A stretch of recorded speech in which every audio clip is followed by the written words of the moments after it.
ಸರ್ವಮಂಗಳ ಮಾಂಗಲ್ಯೆ ಶಿವೆ ಸರ್ವಾರ್ಥ ಸಾಧಿಕೆ ಶರಣ್ಯೇ ತ್ರ್ಯಂಬಕೆ ಗೌರಿ ನಾರಾಯಣೇ ನಮೋಸ್ತುತೆ.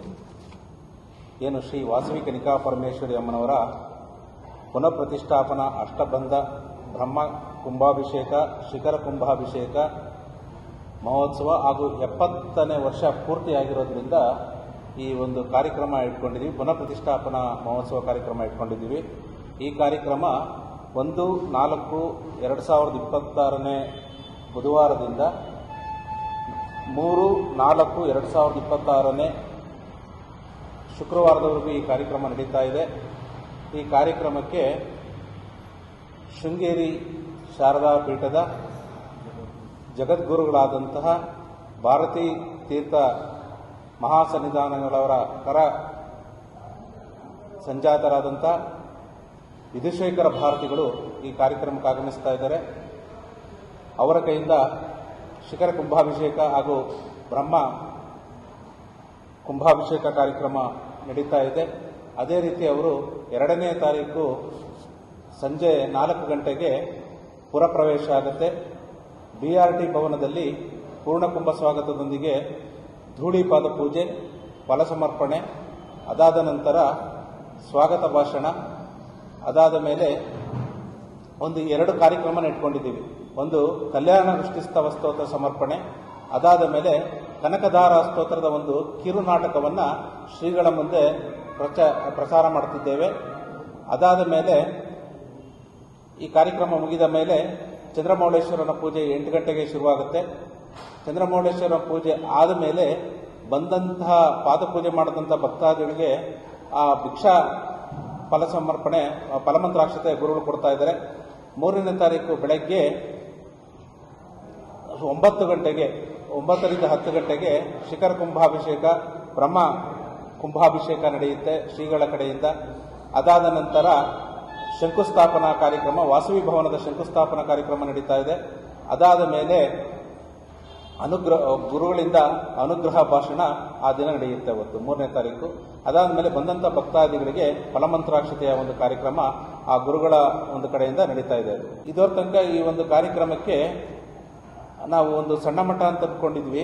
ಜಗದ್ಗುರುಗಳ ಆಶೀರ್ವಾದ ಮತ್ತು ಅಮ್ಮನವರ ಕೃಪಾ ಕಟಾಕ್ಷದಿಂದ ನಾವೊಂದು 1,000-1,500 ಜನ ಸೇರ್ಬೋದು ಅಂತ ಒಂದು ನಿರೀಕ್ಷೆ ಇತ್ತು. ಈಗಿನ ಒಂದು ಈ ಸ್ಥಿತಿ ಮತ್ತೆ ಬಂದಂಥ ಬೇರೆ ಬೇರೆ ಊರಿಂದ ಬರೋಂಥ ಒಂದು ದೂರವಾಣಿ ಕರೆಗಳ ಮೂಲಕ ನೋಡಿದ್ರೆ ಒಂದು 6,000-7,000 ಜನ ಸೇರುವಂಥ ಒಂದು ನಿರೀಕ್ಷೆ ಇದೆ. ಅದಕ್ಕೋಸ್ಕರ 3 ಚಿತ್ರವನ್ನು ನಾವು ಮಾಡ್ಕೊಂಡಿದ್ದೇವೆ. ಒಂದು ತಿರುಮಲ ಚಿತ್ರ, BRT ಭವನ ಚಿತ್ರ ಮತ್ತೆ ಬಸವಶ್ರೀ ಕಲ್ಯಾಣ ಮಂಟಪದಲ್ಲಿ ವ್ಯವಸ್ಥೆ ಮಾಡಿಕೊಂಡಿದೆ. ಊಟ ತಿಂಡಿಗೆಲ್ಲ ಅವತ್ತು ಈ ಚಿತ್ರದಲ್ಲಿ ತಿರುಮಲ ಚಿತ್ರದಲ್ಲಿ ವ್ಯವಸ್ಥೆ ಮಾಡಿದ್ದೇವೆ. BRT ಭವನದಲ್ಲೂ ಸಹ 2ನೇ ತಾರೀಕು ಸಾಯಂಕಾಲಕ್ಕೆ ಬಂದಂಥ ಭಕ್ತಾದಿಗಳಿಗೆ ಎಲ್ಲರಿಗೂ ಸಹ ಊಟದ ವ್ಯವಸ್ಥೆ ಇರುತ್ತೆ. 3ನೇ ತಾರೀಕು ಸಹ ತಿರುಮಲ ಚಿತ್ರದಲ್ಲಿ ಊಟದ ವ್ಯವಸ್ಥೆ ಎಲ್ಲ ಬಂದಂಥ ಭಕ್ತಾದಿಗಳಿಗೆ ಎಲ್ಲರಿಗೂ ಇರುತ್ತೆ. ಈ ಭಕ್ತಾದಿಗಳು ಯಾವ ರೀತಿ ತೊಡಗಿಸ್ಕೊಬೇಕು ಅಂತ ಹೇಳ್ತಾರೆ? ಭಕ್ತಾದಿಗಳು ತಮ್ಮ ತನು ಮನ ಧನ ಸಹಕಾರಗಳೊಂದಿಗೆ ವಾಲಂಟ್ರಿಯಾಗಿ ಬಂದು ಗುರುಗಳ ಸೇವೆ ಮಾಡಿ ಹಾಗೂ ಅಮ್ಮನವರ ಸೇವೆ ಮಾಡಿ ಅವಳ ಒಂದು ಕೃಪೆಗೆ ಪಾತ್ರರಾಗಿ ನಮ್ಮ ಜೀವ ಇರೋದು ಒಂದು ಸ್ವಲ್ಪ ದಿನ. ಆ ಸ್ವಲ್ಪ ದಿನದಲ್ಲಿ ನಾವೇನು ದುಡಿದಿರೋದು ನಮ್ಮಿಂದೆ ಬರಲ್ಲ. ನಾವೇನು ದೇವರ ಸೇವೆ ಮಾಡ್ತೀವಿ, ದೇವರ ಪೂಜೆ ಮಾಡ್ತೀವಿ, ಆ ಅಮ್ಮನವರ ಆಶೀರ್ವಾದ ಇದ್ರ ಮುಖಾಂತರ ಬರುತ್ತೆ. ನಾವು ಯಾವುದೇ ಒಂದು ವೇದಿಕೆ ಮೇಲೆ ಕೂತ್ಕೊಂಡ್ರೆ ನಾನು ಭಾಷಣ ಮಾಡಿದ್ರೆ ಅದು ಬರೋದಿಲ್ಲ. ನಾವೇನು ಸಮಾಜ ಸೇವೆಯಲ್ಲಿ ಮತ್ತು ಅಮ್ಮನವರ ಕಾರ್ಯದಲ್ಲಿ ಈ ಥರ ಏನು ಸ್ವಚ್ಛತಾ ಕಾರ್ಯ ಇರೋದು, ಒಂಥರ ಅಡುಗೆ ಬಡಿಸುವಂಥ ಒಂದು ಕಾರ್ಯಕ್ರಮ, ಆ ಒಂದು ಸೇವೆಯಲ್ಲಿ ತೊಡಗಿಸ್ಕೊಂಡ್ರೆ ನಾವು ಅಮ್ಮನವರು ಖುಷಿ ಆಗುತ್ತೆ. ಆ ಒಂದು ಭಕ್ತಾದಿಗಳೆಲ್ಲ ಒಂದು ವಾಲಂಟ್ರಿ ಸರ್ವಿಸಲ್ಲಿ ಬಂದು ಗುರುಗಳು ಬರೋದೇ ಕಷ್ಟ. ಜಗದ್ಗುರುಗಳು ನಮ್ಮ ಡಾಬಸ್ಪೇಟೆಗೆ 1ನೇ ಬಾರಿಗೆ ಜಗದ್ಗುರು ಬರ್ತಾ ಇರೋದು. ಆ ಬರೋದೇ ಮೊದಲನೇದು ಕಷ್ಟ ಜಗದ್ಗುರುಗಳು. ಅದು ನಮಗೆ ಅನುಗ್ರಹ ಕಳಿಸಿ 1 ವರ್ಷದಿಂದ ಈ ಒಂದು ಕಾರ್ಯಕ್ರಮಕ್ಕೆ ಜಗದ್ಗುರುಗಳಿಗೆ ಒಂದು ನಿರೀಕ್ಷೆ ಕಾಯ್ತಾ ಇದ್ವಿ. ಮೊನ್ನೆ ತಾನೇ ಸಿಕ್ತು. 3ನೇ ತಾರೀಕು ಜಗದ್ಗುರುಗಳು ಬರ್ತಾ ಇದ್ದಾರೆ. ಆ ಜಗದ್ಗುರುಗಳು ಬಂದಂಥ ನಮ್ಮ ಗ್ರಾಮ ಪೂರ್ತಿ ಪಾವನ ಆಗುತ್ತೆ. ಇದರ ಇನ್ನೊಂದು ಅರ್ಥ ಹೇಳ್ತಾರೆ ಹಿಂದಿನ ಹಿರಿಯರುಗಳು, ನಮ್ಮ ಹಿಂದಿನ 7 ತಲೆಮಾರು ಮುಂದಿನ 7 ತಲೆಮಾರುಗಳಿಗೆ ಆ ಜಗದ್ಗುರುಗಳ ಪಾದ ಸ್ಪರ್ಶದಿಂದ ಮೋಕ್ಷ ಸಿಗುತ್ತೆ ಅಂತ ಹೇಳ್ತಾ ಇದ್ದಾರೆ. ಆ ರೀತಿ ಈ ಒಂದು ಕಾರ್ಯಕ್ರಮ ಜಗದ್ಗುರುಗಳ ಕಾರ್ಯಕ್ರಮದಿಂದ ಚೆನ್ನಾಗಿ ನಡೆಯುತ್ತೆ ಅಂತ ಹೇಳ್ತಾ ಇದ್ದೇನೆ. ಸರಿಸುಮಾರು ಇಂದಿಗೆ 70 ವರ್ಷ ಪೂರ್ಣಗೊಂಡಿದೆ. ನಮ್ಮ ಆರೋಗ್ಯ ಸಂಘದಿಂದ ನಮ್ಮ ಕುಲಬಂಧುಗಳೆಲ್ಲ ಸೇರಿ ಈ ಕಾರ್ಯಕ್ರಮ ಹಮ್ಮಿಕೊಳ್ಳಬೇಕು ಅಂತ ಒಂದು ತೀರ್ಮಾನ ತಗೊಂಡು ಕಾರ್ಯಕ್ರಮ ಮಾಡ್ತಾ ಇದ್ವಿ. 60 ವರ್ಷದ ಹಂಗೆ ಇದೇ ಥರ ಎಲ್ಲ ಚೆನ್ನಾಗಿ ಮಾಡಿದ್ವಿ. 70 ವರ್ಷದ ಇನ್ನೂ ಚೆನ್ನಾಗಿ ಮಾಡಬೇಕು ಅಂತ ಹೇಳಿ ನಮ್ಮ ಪೂರ್ವಿಕರು ಹಾಗೂ ಹಿರಿಯರು ಒಂದು ಪುರೋಹಿತರುಗಳೆಲ್ಲ ಹೇಳಿದ್ದಕ್ಕೆ ಒಂದು ತೀರ್ಮಾನ ತಗೊಂಡು ನಮ್ಮ ಆರೋಗ್ಯ ಸಂಘದಿಂದ ತಗೊಂಡು ಎಲ್ಲ ಮಾಡ್ತಾ ಇದ್ದೀವಿ.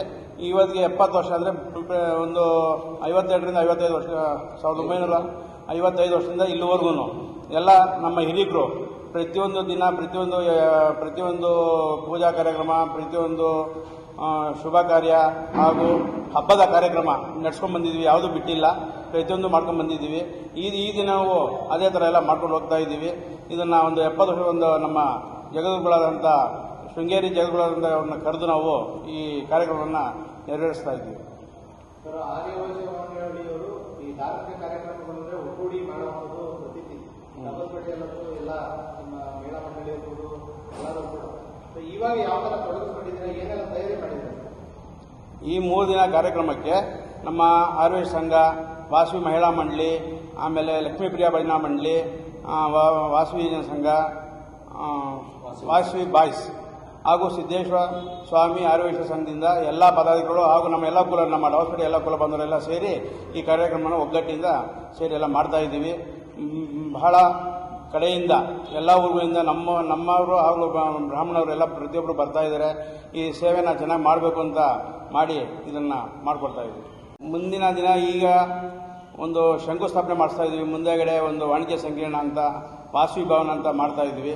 ಅದೊಂದು ಮಾಡಿ ಅದರಿಂದ ಎಲ್ಲ ಪ್ರತಿಯೊಂದು ಮುಂದಿನ ಕಾರ್ಯಕ್ರಮಗಳೆಲ್ಲ ಚೆನ್ನಾಗಿ ಮಾಡಬೇಕು ಅಂತ ಒಂದು ತೀರ್ಮಾನ ಮಾಡಿದ್ದೀವಿ. HN ವೆಂಕಟೇಶು, ಅಧ್ಯಕ್ಷರು, ಆರ್ಯವೈಶ್ಯ ಸಂಘ, ಡಾಬಸ್ಪೇಟೆ. ನಾವು ಸುಮಾರು 1.5 ತಿಂಗಳಿಂದನೂ ಪ್ರತಿಯೊಬ್ಬರು ಎಲ್ಲ ಕಡೆನೂ ಹೋಗಿ ಎಲ್ಲರಿಗೂ ಇನ್ವಿಟೇಷನ್ ಕೊಟ್ಟು ಕರೆದು ಆ ಒಂದು ವ್ಯವಸ್ಥೆ ಮಾಡಿದ್ದೀವಿ. ಸಾಮಗ್ರಿಗಳೆಲ್ಲ ಏನೇನು ಬೇಕೋ ಹೊಂಚುತ್ತಾ ಇದ್ದೀವಿ. ಮತ್ತು ಬೆಳಿಗ್ಗೆ ಟಿಫನ್ನು, ಮಧ್ಯಾಹ್ನ ಊಟ, ರಾತ್ರಿ ಊಟಕ್ಕೆಲ್ಲ ತಿರುಮಲ ಚೌಟ್ರಿಯಲ್ಲಿ ವ್ಯವಸ್ಥೆ ಮಾಡಿದ್ದೀವಿ. 2ನೇ ತಾರೀಕು ರಾತ್ರಿ ಮಾತ್ರ BRT ಭವನದಲ್ಲಿ ಊಟದ ವ್ಯವಸ್ಥೆ ಮಾಡಿದ್ದೀವಿ. ಬರೋಂಥ ಭಕ್ತಾದಿಗಳಿಗೆ 3 ಚೌಟ್ರಿ ಇದೆ. ಅದರಲ್ಲಿ ಸಾಕಷ್ಟು ಜನ ಉಳ್ಕೊಬೋದು, ಅದಕ್ಕೂ ಮಾಡಿದ್ದೀವಿ. ಮತ್ತು ಪುರೋಹಿತರುಗಳಿಗೆ ಅಂತಲೇ ಬಸವಶ್ರೀ ಕಲ್ಯಾಣ ಮಂಟಪದಲ್ಲಿ ವ್ಯವಸ್ಥೆ ಮಾಡಿದ್ದೀವಿ. ಹೌದು, ನಮ್ಮ ಅದೃಷ್ಟ ಅಂತಲೇ ಅಂದ್ಕೊಂಡಿದ್ದೀವಿ. ತುಂಬ ಚೆನ್ನಾಗಿ ಅವ್ರನ್ನ ನಾವು ಸಾಕಷ್ಟು ಸರಿ ಹೋಗಿ ಅವ್ರನ್ನ ಕೇಳಿದ್ದಕ್ಕೆ ಎಲ್ಲ ಒಪ್ಪಿ ಅವರು ನಾವೇ ಸ್ವತಃ ಬಂದು ಮಾಡಿಕೊಡ್ತೀವಿ ಅಂತ ಹೇಳಿದ್ದಕ್ಕೆ ನಾವು ತುಂಬ ಮುಂದುವರೆದು ಪ್ರತಿಯೊಂದು ವ್ಯವಸ್ಥೆ ಮಾಡಿದ್ದೀವಿ. ನಮ್ಮ ದಾವಸ್ಪೇಟೆಗೆ ಬರ್ತಾ ಇರೋದು ನಮ್ಮೆಲ್ಲರ ಊರಿನ ಒಂದು ಅದೃಷ್ಟ ಅಂತಲೇ ಹೇಳ್ತೀವಿ. ನನ್ನ ಹೆಸರು LS ಶೇಖರ್, ಕಚಾಂಜಿ, ಆರ್ಯವೈಶ್ಯ ಸಂಘ.